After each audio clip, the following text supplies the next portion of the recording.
Everybody, I bet you didn't know that today is World Architecture Day, so we are actually going to be raising a glass to some of the most iconic wineries around the world. And here to share the best in wine design and how it impacts what we drink is Natalie MacLean, who offers Canada's most popular online wine classes. Welcome back to the show. It's great to be back with you. I'm going to start with a question that I think a lot of us are thinking, like, besides offering a beautiful place for us to visit, Yes. what does winery architecture, why does it matter? It matters because wineries these days are more than sort of pretty castles with a tasting room, right? They're designed to reflect and respect their environment, and they're built to really gently handle the grapes to make better wine. Okay. And what's really interesting is that today we're going to talk about several wineries that have been built by world-class architects. Oh, wow. Okay, well, we're starting with a winery located right here in Ontario. So tell us about Southbrook Vineyards. Yes, Southbrook Vineyards in Niagara on the Lake is Canada's first gold LEED certified winery. Okay, And what does that mean? Sounds fancy. So it's a very prestigious international designation that really reflects the highest standards in sustainability for buildings, both in their operation and their design. And the owners built it so that it sits lightly on the land, and it's floor-to-ceiling windows everywhere, well, except the bathrooms, but and it's designed to make you feel as though you're in the middle of the vineyards, which I feel like right now. Look, we're out in the middle of the vineyards, and the vines are asking us to come and play. I love it. So, okay, what are we tasting from Southbrook? So you have their gorgeous, organic Southbrook Triumph Chardonnay. So go ahead and try it, ladies. It's full-bodied, it's zesty, it's dry. It's I always look to Jess. How do I taste this properly? Our resident, She's still analyzing, yes, okay. That's lovely. Isn't it great? Ripe pear. Is that an unoaked? Like, is it? Oh, listen to her. Yeah, it does. I know, fancy with things. Because Chardonnays I tend to shy away from because they tend to be like sort of New World Chardonnays, like fruit bombs, vanilla. Yeah, exactly. But this is lovely. Doesn't have much on it at all. And it's organic and vegan friendly. Beautiful. Yes. My goodness, that's lovely. So next we're headed to 50th Parallel Estate Winery in BC. So tell us about the architecture there. All right, BC, represent. So this winery sits on the 50th parallel in Lake Country. It's gorgeous. And that's on the same latitude as some of Europe's top vineyards, right? So the owners wanted it to sort of recess into the land so that it had a low visual profile. They worked for 10 years to build this 700-foot linear winery. And it has like a gravity flow so that as the grapes move from one stage of the winemaking to the next, they move gently rather than being pumped up or, you know, kind of mishandled in any sort of way. I love it. So the goal of the winery's design was to produce world-class Pinot Noir. Exactly. Which you brought for us today. So I'm very excited to try this. Absolutely. So this Pinot Noir is a grape that wants to turn into vinegar faster than any other. It's very diva, it's high maintenance, it's thin skin, just like your A-list movie star, not that we're referring to anyone specifically.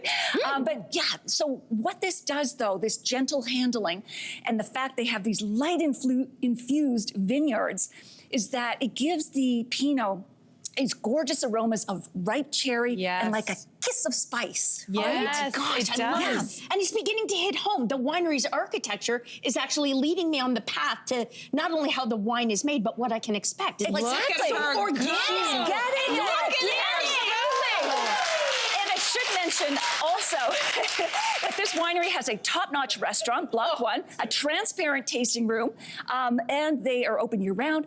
I always like to say this, especially about our Canadian wines, they ship all across Canada to your doorstep. Incredible. So, okay. That's when you'd want ship. Okay, so we're going to leave Canada, travel south to Chile for our next winery. So tell us about this. We're going to Perez Cruz. Okay. It's nestled in the foothills of the stunning Andes Mountains. And it is designed with natural woods. It has these sort of curvy, linear exterior arches like that. And you feel like as the breeze moves through the building, it's like the wind blowing through the trees. Beautiful. And then when you stand in the midst of all this glass and wood and natural materials, you realize that great architecture, just like great wine, makes you feel that you're part of something larger than yourself. I love that. I love that. I love that so it's much. awe-inspiring. I feel like you've kind of answered this, but how does the architecture impact the wine that we're going to taste? So this is gravity flow as well. Okay. So it's very gentle, naturally controlled humidity and temperatures in the cellar. Oh. Yeah, you've got a full-bodied, smooth Okay. red wine. This is your wine, Sin. Yeah, this is mine. Absolutely. This is my wine. Dark berries and like Yeah. a whisper of smoke. I know. It's me. Yeah, That it's is you in a me. glass. It's you in a glass. Okay, we're headed to one of my favorite places in the world. That would be Italy. What have you brought us? Okay, well, I have a wine from Villa Antinori in Chianti Classico, Okay. right? Yes, Okay. we are traveling there. And so this winery is amazing. It was designed to fit into the landscape. And in fact, there are 11.4 acres of vineyards planted on top of the winery. Even the Sangiovese vines are planted on the roof. So it has this sort of like gold or green velvet cloak that makes it merge into the landscape, just like what you see there. Oh my God. So Gorgeous. tell us about what we're going to be sampling. So you have the Antinori Bianco Classico, and it's zesty. It has aromas of lime zest and lemon sunshine. Make your Oh, next. see, this is my favorite kind of white. It's Yes. crispy, it's Crisp. citrusy. We're This is ours. together. Yeah, This is yes. you and me. We're ours. This is good. Okay, this is lovely. So, Cheers.